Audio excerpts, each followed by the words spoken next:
Você já deve ter ouvido ou lido sobre o mito do bom selvagem, que é uma construção filosófica de Jean-Jacques Rousseau, um filósofo franco-suíço que nasceu ali pelo ano 1712 e faleceu em 1778. Jean-Jacques Rousseau, no seu Contrato Social, ele elenca algumas situações, dentre elas a questão da naturalidade do ser humano, da natureza do ser humano. E numa dessas, e nessa proposta do mito do bom selvagem, ele diz que o ser humano nasce propenso a ser bom, mas a sociedade, tá, ela o corrompe. E isso teve desdobramentos históricos, e hoje essa ideia de Jean-Jacques Rousseau, ela está bem tipificada naquele jargão que nós ouvimos muito, de que os delinquentes, as pessoas que praticam crimes, são tidas como vítimas da sociedade. O pensamento de Jean-Jacques Rousseau ele está baseado em filosofia, né? E na especulação filosófica e na observação pessoal dele na questão da sociedade. Né?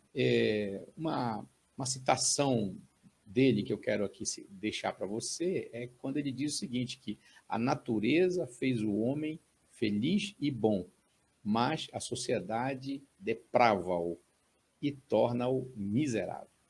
Ele enfoca bastante a questão da propriedade privada, né? A propriedade privada ela é um dos elementos que provoca essa corrupção na sociedade e o indivíduo que chega na sociedade ele é contaminado por essa guerra, esse conflito social, né? E aí então ele passa a se tornar um depravado, um ser de interesses conflituosos, certo? Mas vamos ver o que a Bíblia diz sobre isso. Ela apoia essa ideia de Jean-Jacques Rousseau? Bem, a Bíblia Sagrada não compactua com a ideia de Jean-Jacques Rousseau. Por quê? Primeiro que Jean-Jacques Rousseau ele não concebe a criação de Deus. Ele concebe a natureza, tá, como criadora desse ser humano. O que a Bíblia vai dizer sobre isso? A Bíblia vai falar em Romanos capítulo 5:12. Vou deixar aqui escrito para você. Romanos 5:12 diz assim: portanto, assim como por um só homem entrou o pecado no mundo, e pelo pecado a morte, assim também a morte passou a todos os homens, porque todos pecaram. Certa vez, em um diálogo com um colega na universidade, ele me disse o seguinte: Abimael, o que eu tenho a ver com o pecado de Adão, né? De Adão e Eva? Por quê? Por que eu tenho que me comprometer com isso e me arrepender disso, entre aspas, né? Pagar por isso? Eu disse para ele, é inevitável, porque o pecado, a transgressão, a desobediência, né? O despertamento que tiveram aí os nossos primeiros humanos para uma competição com Deus, que foi essa a proposta do inimigo, né? Lúcifer, quando se aproximou da mulher, esse casal concebeu despertamento para aquilo que nós chamamos de mal, né? A rebelião contra o Criador, ultrapassando assim o limite da liberdade dada pelo Criador para eles. Com isso, o pecado afetou não só a espiritualidade do ser humano, não só a, a imortalidade do ser humano, mas todo o ser humano, todo o seu complexo orgânico, toda a sua natureza foi corrompida.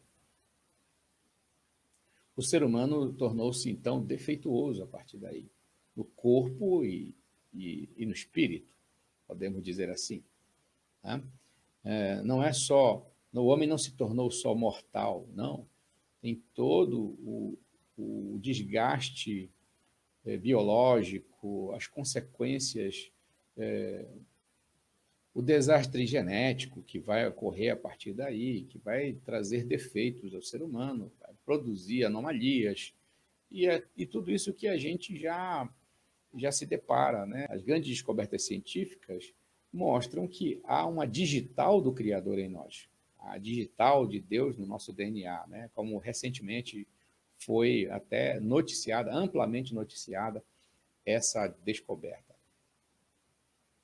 Bem, então a Bíblia diz que o ser humano não nasce mais bom. Era para nascer bom, era para nascer perfeito, se não fosse aquilo que chamamos de pecado, o erro de alvo, o desvio de foco do ser humano, a desobediência, a rebelião contra Deus, né? A dissidência do ser humano. Então, não fosse isso, evidentemente, o ser humano nasceria perfeito e a criação de Deus seria também perfeita. Teria uma ordem diferente da que tem. No entanto, o pecado causou estragos terríveis no ser humano e na natureza. De maneira que em Isaías capítulo 24, por exemplo, o profeta Isaías escreve que a terra pranteia e se murcha, os moradores da terra pranteiam e se murcham. Na verdade, a terra está contaminada por causa dos seus moradores.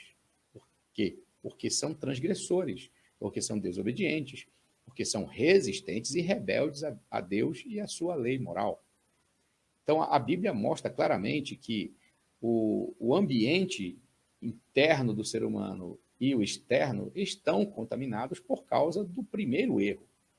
Então, a morte passa a todos os homens. Veja só o silogismo que nós temos aqui no texto de Romanos 5, versículo 12, né? Ele diz assim: por um homem entrou o pecado no mundo. Pelo pecado veio a morte. A morte passou a todos os homens.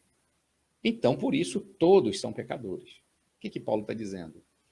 O Paulo está falando que a morte, como um evento a todos os seres humanos, é a grande demonstração de que todos esses seres humanos são pecadores. Ou seja, são pecadores e estão contaminados pelo pecado, de maneira que o ser humano não nasce bom. Ele nasce corrompido.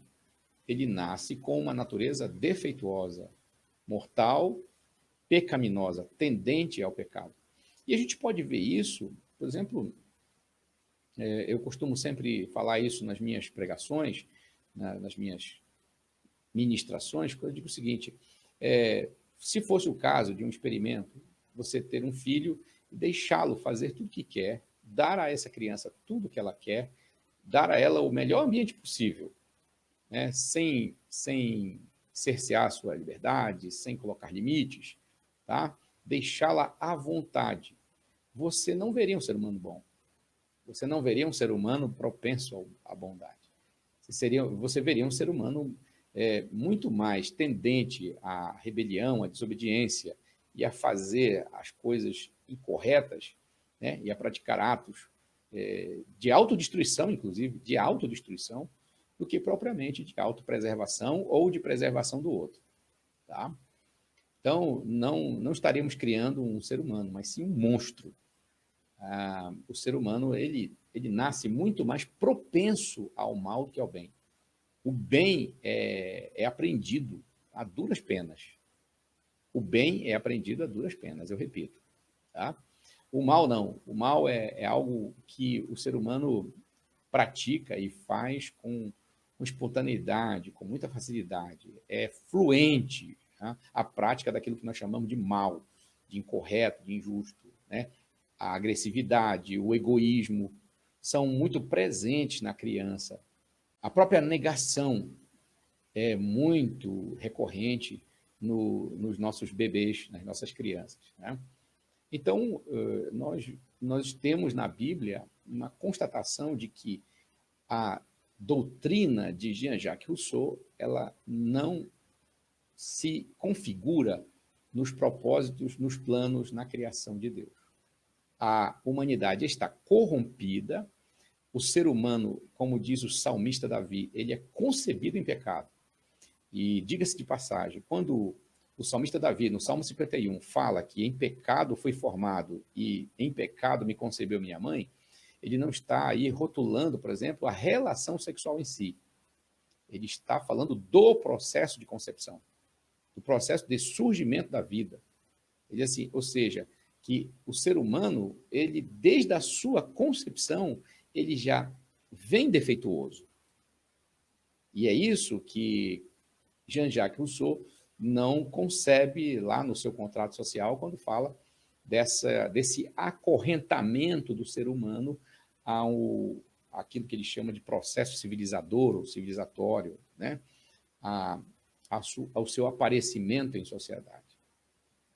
Na verdade, o ambiente está corrompido por causa do ser humano, certo? É isso que a Bíblia nos informa.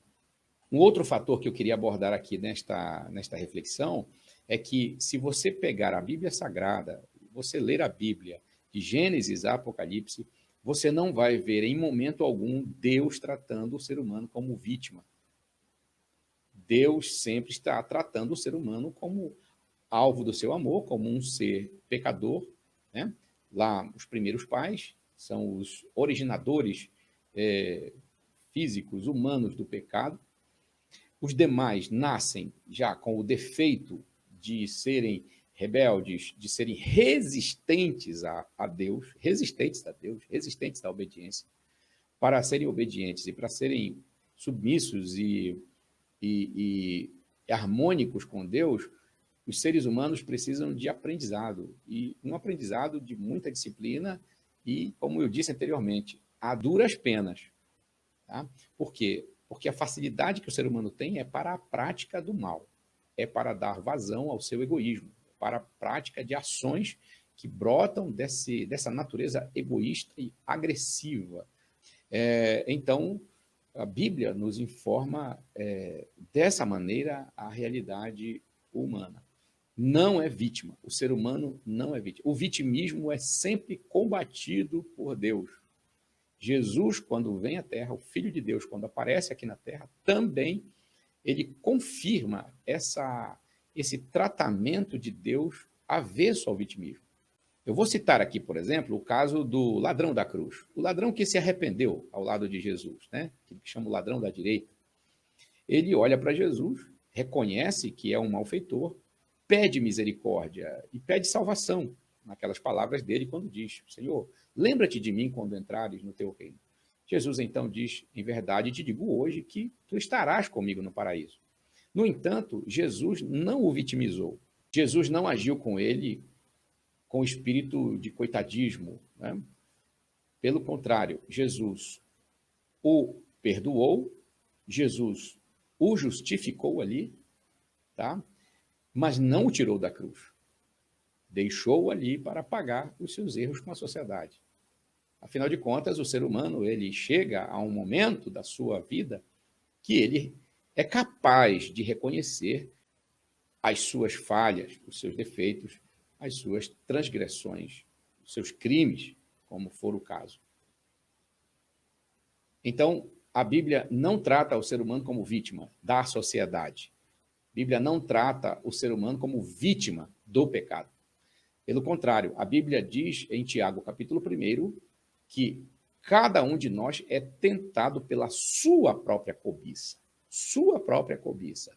A cobiça dá à luz o pecado, e o pecado, sendo consumado, gera destruição, gera morte, gera dano ao ser humano. É assim que a Bíblia trata. Aí você, de repente, diz: mas não é o diabo que nos tenta?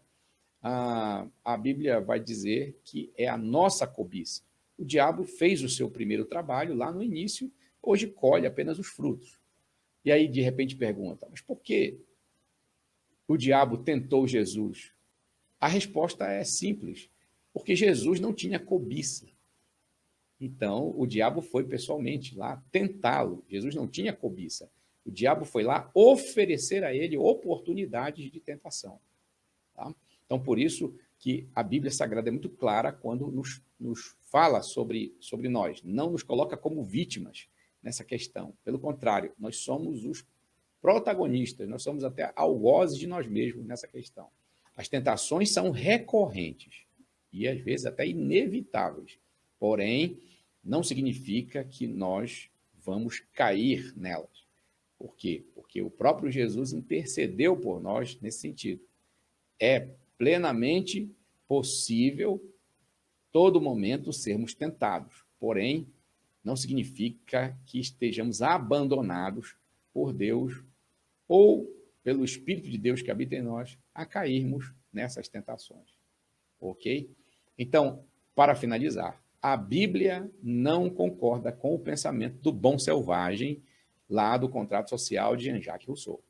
O ser humano já nasce corrompido, ele entra numa sociedade, num ambiente social corrupto, e aí ele vai ter que travar batalhas para se manter íntegro nesse contexto. E vai ter que aprender, inclusive, isso. Os seres humanos enfrentam lutas desde os primeiros dias de vida. Eles são bem aceitos ou não são rejeitados ou são bem recebidos. Mas mesmo os rejeitados nos primeiros dias de vida, eles podem se superar mais à frente. As provas estão aí. Há evidências numerosas, poderia dizer inúmeras evidências de seres humanos que lá no início enfrentaram dificuldades, obstáculos para se afirmarem positivamente na vida, mas com o tempo amadureceram e superaram essas dificuldades, esses traumas. Agora, o mais importante de tudo que eu deixo para você é que Jesus veio para mostrar para nós que há um plano de Deus para redimir o ser humano, para ajustar esse ser humano, para consertar esse ser humano, para justificar esse ser humano, para fazer esse ser humano retornar ao seu estado de perfeição. É isso que o plano de Deus diz. Independente das dificuldades que o ser humano enfrenta, independente do que esteja acontecendo hoje, do estado que está acontecendo hoje, né, das circunstâncias que envolvem o ser humano hoje, a Bíblia nos informa que Deus tem um plano de redenção. Deus tem um plano para redimir o homem e para fazer novas todas as coisas. Não só um novo ser humano, um ser humano perfeito e também imortal, como também novos céus e nova terra. Ou seja, um homem que voltará a ser bom, a ser perfeito, a ter a imagem e semelhança do seu Criador de forma perfeita, como também viver em um novo ambiente, um ambiente também com a perfeição, restaurada a sua perfeição por parte do Criador.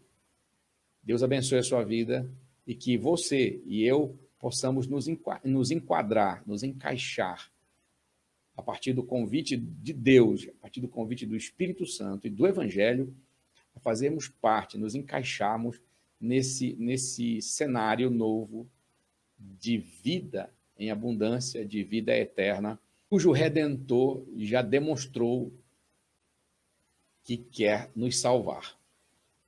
O grande amor de Deus se revelou em Cristo Jesus e ele morreu na cruz do Calvário, derramou seu sangue, fez um sacrifício expiatório para abrir a porta da salvação, da vida eterna, para todo aquele que crê.